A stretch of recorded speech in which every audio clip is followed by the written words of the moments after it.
നമസ്കാരം,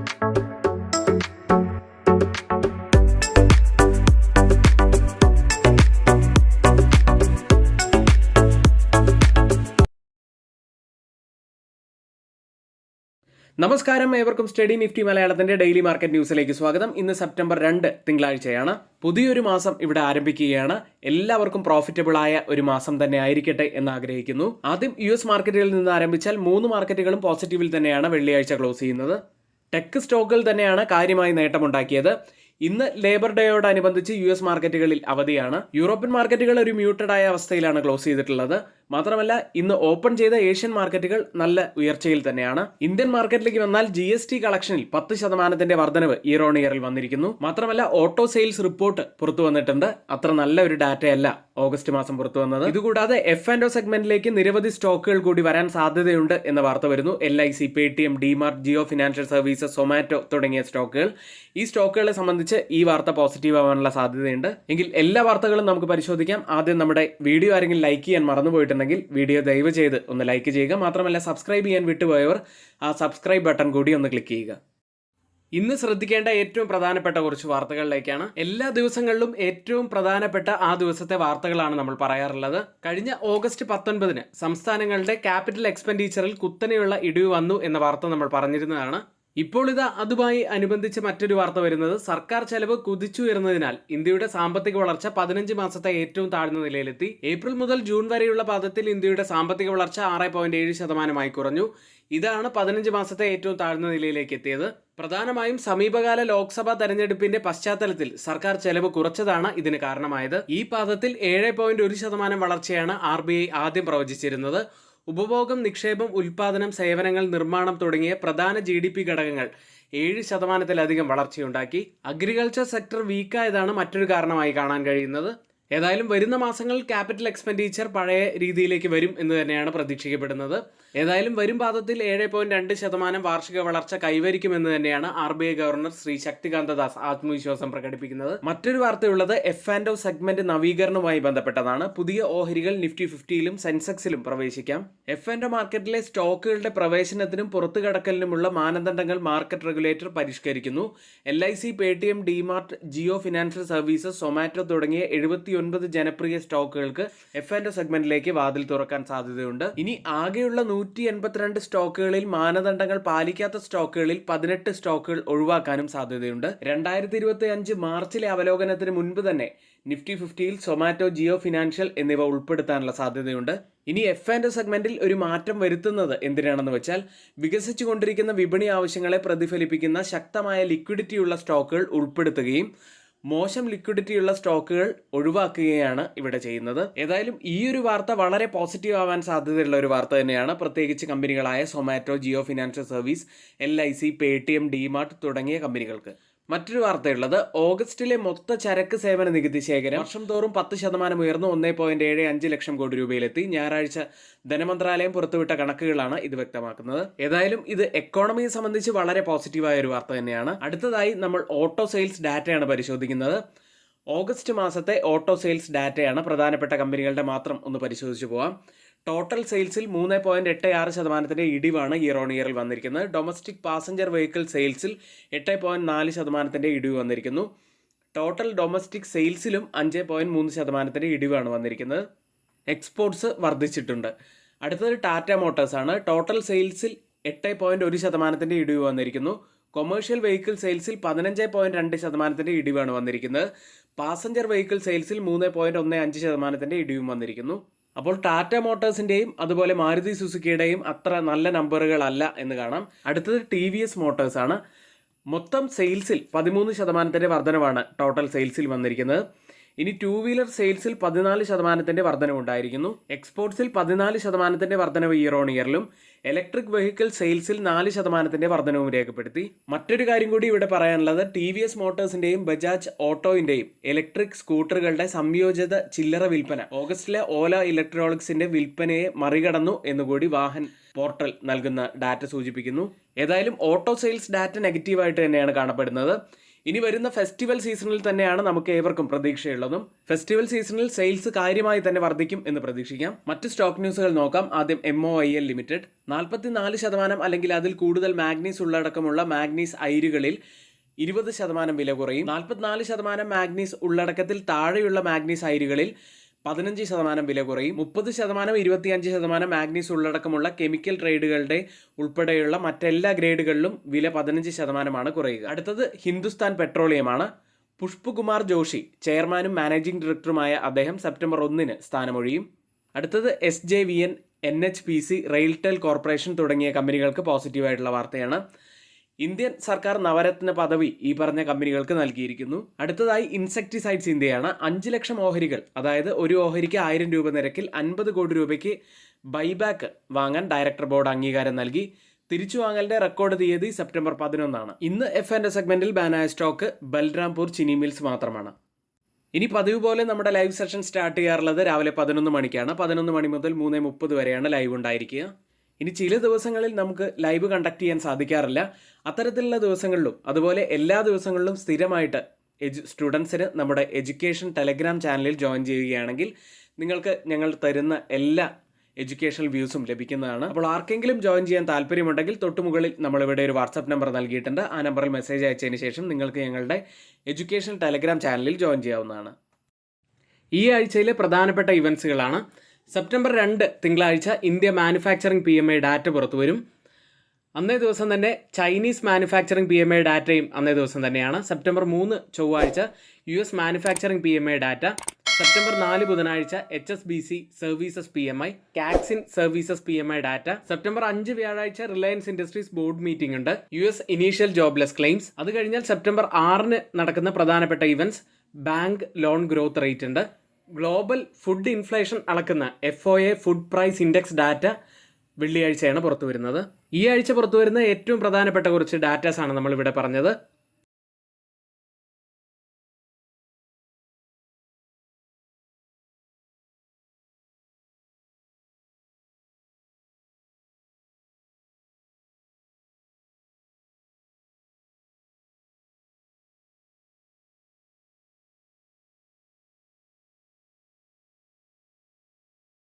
വെള്ളിയാഴ്ച മാർക്കറ്റിൽ സംഭവിച്ച പ്രധാനപ്പെട്ട കുറച്ച് കാര്യങ്ങളിലേക്ക്.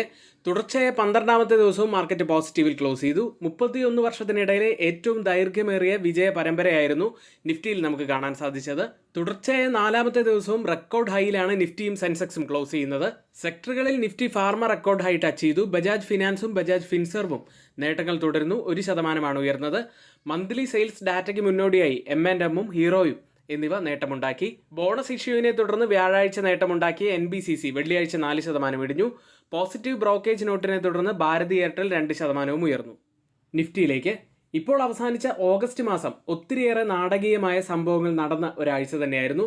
ഓഗസ്റ്റ് 1 25,000 എന്ന മാർക്കാണ് നിഫ്റ്റി ടച്ച് ചെയ്തത്. പിന്നീട് കേവലം 3 ദിവസം കൊണ്ട് 24,000 എന്ന മാർക്കിലേക്കും നിഫ്റ്റി ഡൗൺ ആവുകയുണ്ടായി. ഡെയിലി ചാർട്ട് പരിശോധിക്കുകയാണെങ്കിൽ ഒരു സോസർ പാറ്റേണിന് സമാനമായ പാറ്റേൺ ആണ് ഫോം ആയിരിക്കുന്നത്. ഡെയിലി ക്യാൻഡിൽ അപ്പർ ലോവർ വിക്കോട് കൂടിയ ഒരു ബിയറിഷ് ക്യാൻഡിൽ, അതായത് ഒരു ഡോജി ക്യാൻഡിലിന് സമാനമായ ക്യാൻഡിലാണ് ഫോം ആയിരിക്കുന്നത്. വെള്ളിയാഴ്ച നിഫ്റ്റി 25,235 83 പോയിന്റ്സ് ഉയർന്നാണ് ക്ലോസ് ചെയ്യുന്നത്.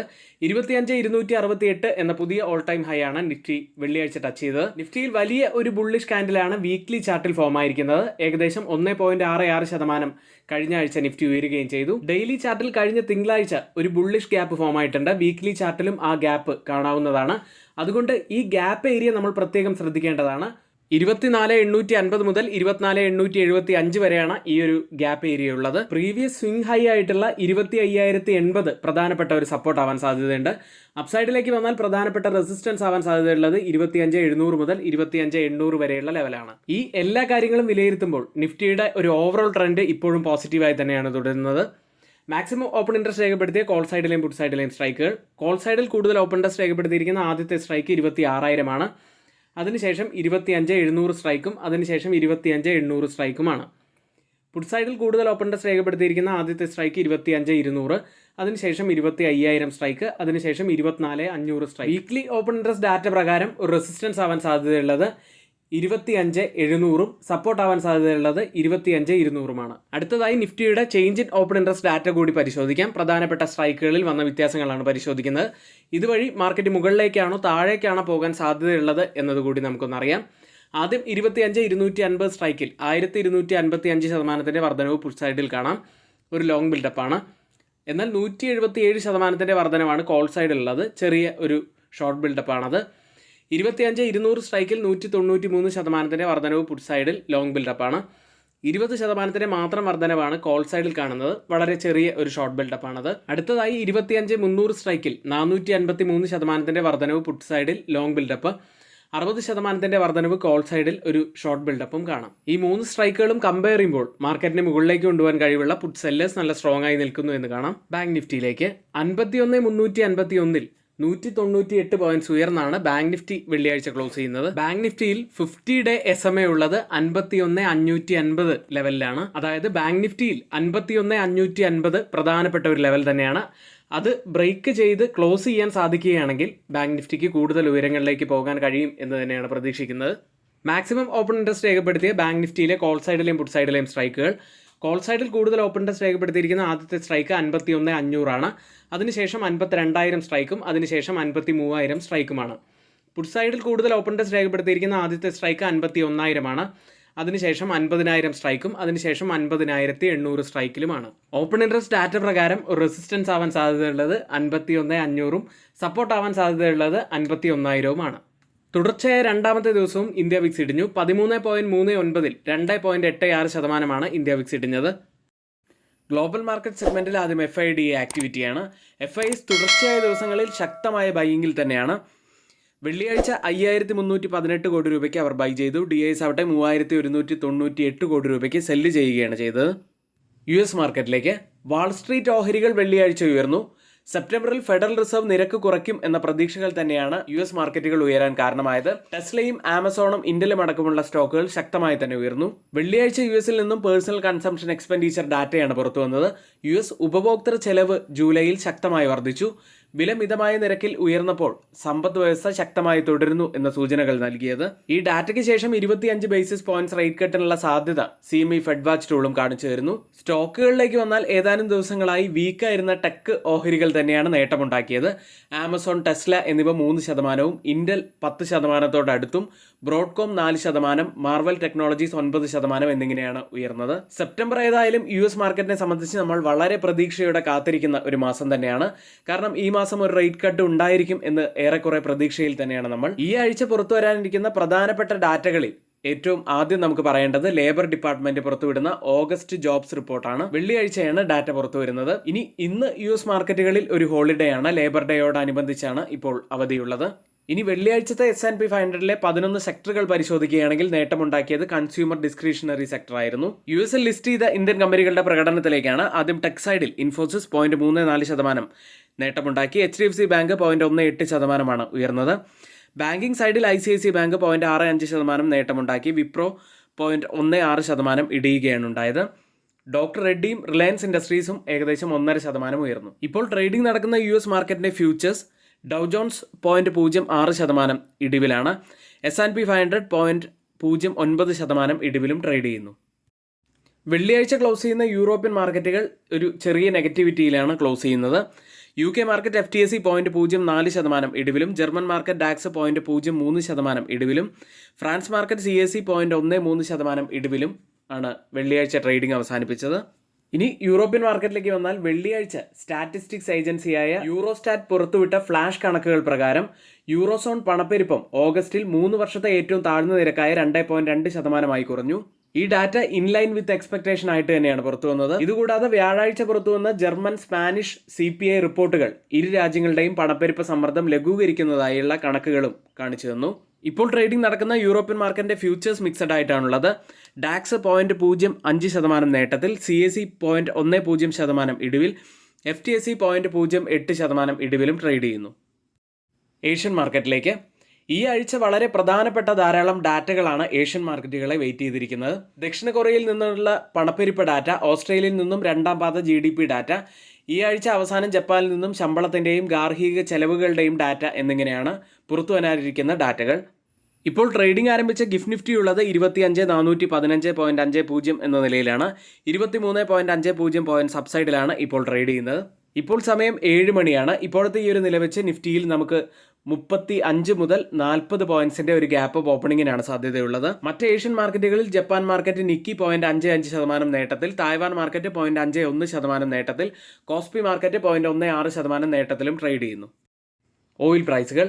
ലോകത്തിലെ ഏറ്റവും വലിയ 2 എണ്ണ ഉൽപ്പാദകരായ ചൈനയും യുഎസും ഡിമാൻഡ് മന്ദഗതിയിലായതിനാലും ലിബിയയിൽ നിന്നുമുള്ള ഉൽപ്പാദനം കുത്തനെ കുറഞ്ഞതും ഒപെക് പ്ലസ് ഉൽപ്പാദനം ഒക്ടോബർ മുതൽ ഉയർത്തിയതോടെ എണ്ണവില വീണ്ടും ഇടിവിലേക്ക് തന്നെയാണ്. വെള്ളിയാഴ്ച വലിയ ഇടിവായിരുന്നു കണ്ടത്. ഇന്ന് ഇപ്പോൾ ഫ്യൂച്ചർ മാർക്കറ്റിലും വലിയ ഇടിവ് തന്നെയാണുള്ളത്.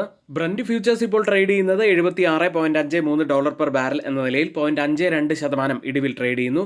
WTI ഉള്ളത് $73.20 പെർ ബാരൽ എന്ന നിലയിൽ 0.49% ഇടിവിലാണ് ട്രേഡ് ചെയ്യുന്നത്. ഇന്നത്തെ ഏറ്റവും പ്രധാനപ്പെട്ട കുറച്ച് വാർത്തകൾ ഏറ്റവും ഓതറൈസ്ഡ് ആയിട്ടുള്ള സൈറ്റുകളായ Moneycontrol, Mint, Reuters, Financial Express, CNBC തുടങ്ങിയ മാധ്യമങ്ങളിൽ നിന്നാണ് നമ്മൾ എടുക്കാറുള്ളത്. ഇവിടെ പറഞ്ഞ മറ്റു കാര്യങ്ങളെല്ലാം നമ്മുടെ വ്യൂസ് ആണ്, അത് റെക്കമെൻഡേഷൻ അല്ല എന്ന് ഒരിക്കൽ കൂടി പറയുന്നു. നിങ്ങളുടെ എഡ്യൂക്കേഷണൽ പർപ്പസിന് വേണ്ടി മാത്രമാണ് അത് ഇവിടെ ഷെയർ ചെയ്തിട്ടുള്ളതും. എങ്കിൽ ഇന്നത്തെ വീഡിയോ ഇവിടെ പൂർത്തിയാവുന്നു. ഏവർക്കും നന്ദി.